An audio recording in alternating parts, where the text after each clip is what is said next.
Hi, welcome to my channel. Nice to have you here. My name is Marina, I am a cosplayer, and today I'm going to show you how to make this lock pose. Let's jump in.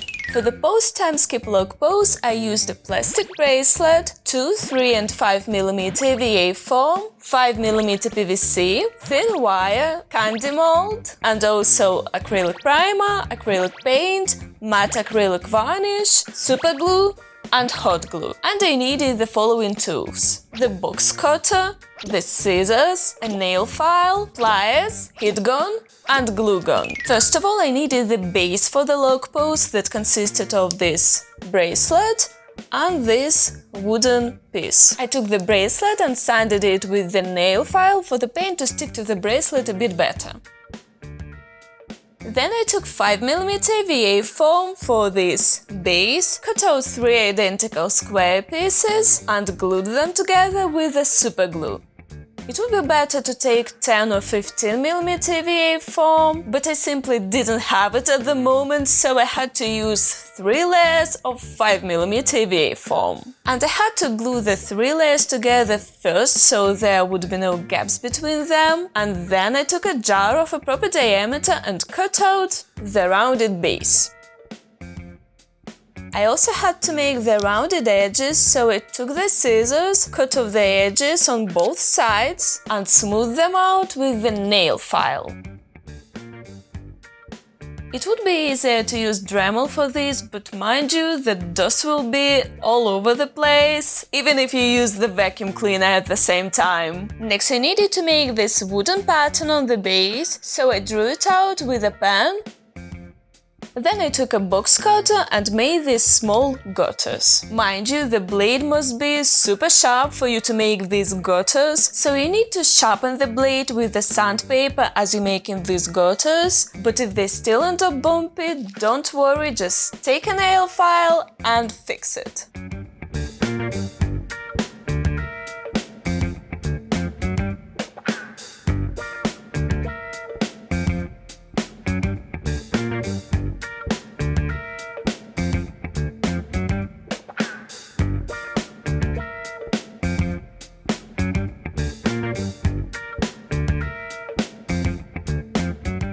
Then I used hot glue to stick the base to the bracelet, and I also added some glue to the connection point to make it more secure. And while the glue was still hot, I used a small piece of EVA foam to smooth it out and get rid of the excess glue. At last, I used heat gun on this base to smooth out the edges and the pattern. And the heat would also help to melt the surface of the EVA foam a bit and close up the pores, so the EVA foam would soak in less acrylic primer. Now let's move on to the magnetic needles. I made a cardboard template for the magnetic needles and used it to draw out the pattern on 5 mm PVC.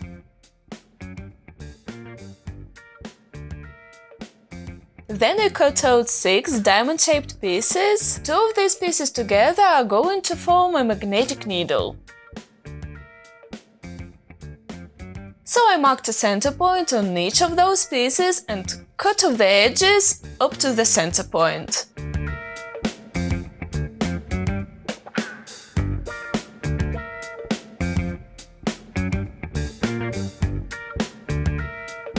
And then I also corrected the shape with the nail file.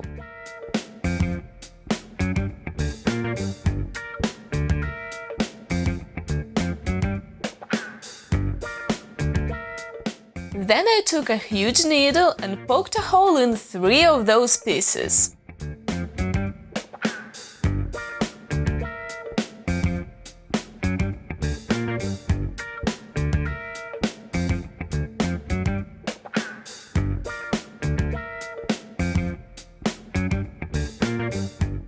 Next, I took a thin wire, put it through the hole and bent it.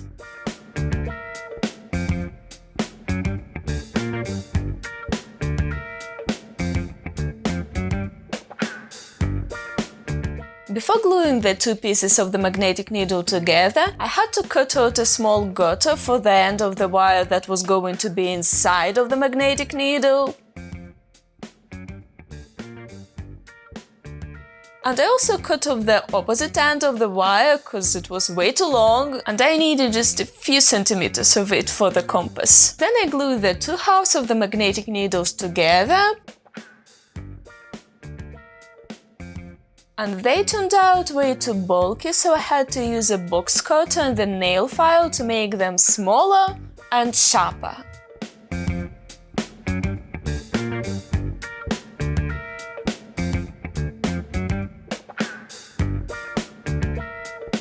Then I painted the needles with the white acrylic primer, sanded it with the nail file to get rid of the bumps, and then I painted one end of each magnetic needle with the red acrylic paint.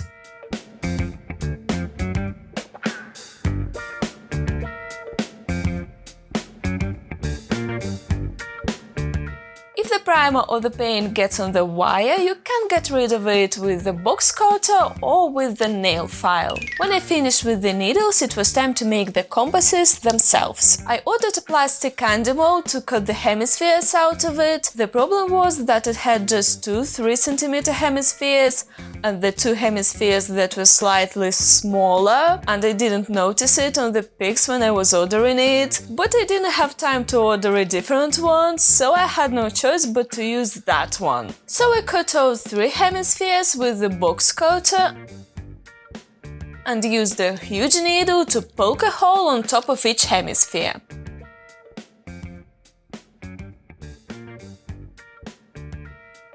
Then I put the wire of the magnetic needle through this hole, so the magnetic needle would be inside of the hemisphere. Cut off the end of the wire because it was still too long, and then I used the pliers to shape the end of the wire into a twirl.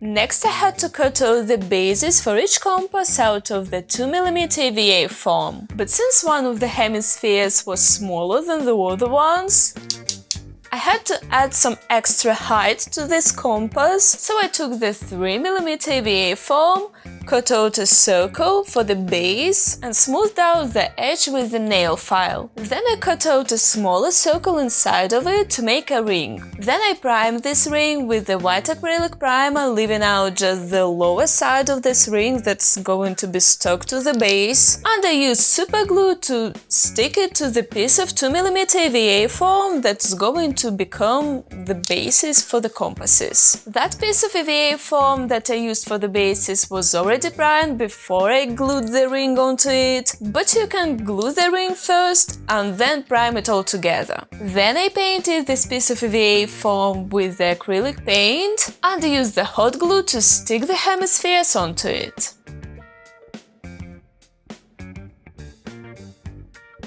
Usually I wouldn't recommend to glue something on top of the paint, cause it might fall off, but in this case I just didn't have a choice. Then I cut out these compasses with the scissors.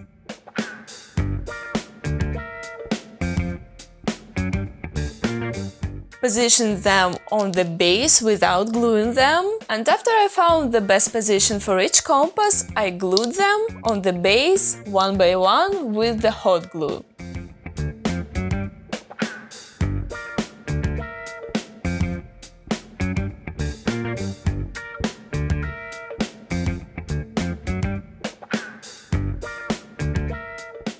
Then I primed the base with a white acrylic primer and painted it.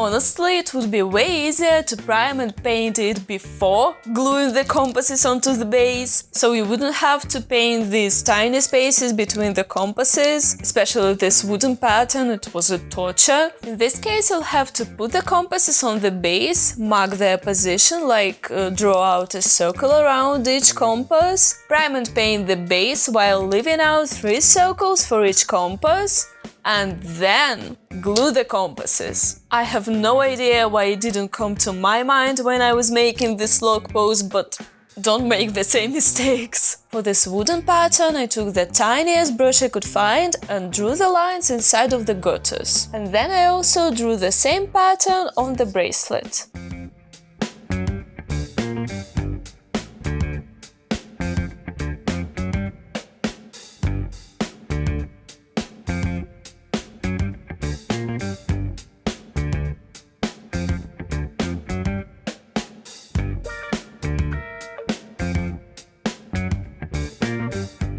At last, I covered the base and the bracelet with matte acrylic varnish.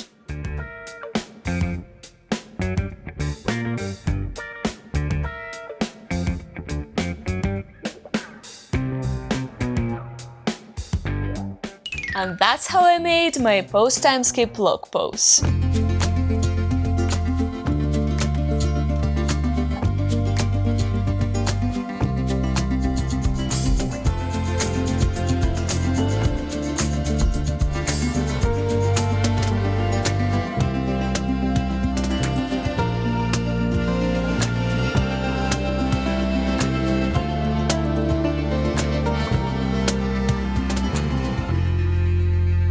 Please leave a like on this video if you enjoyed it, subscribe to my channel if you like cosplays, also check out my Nami full cosplay transformation right here, and if you're into One Piece, I have a whole playlist of One Piece cosplay videos right here, and I hope to see you in my next video.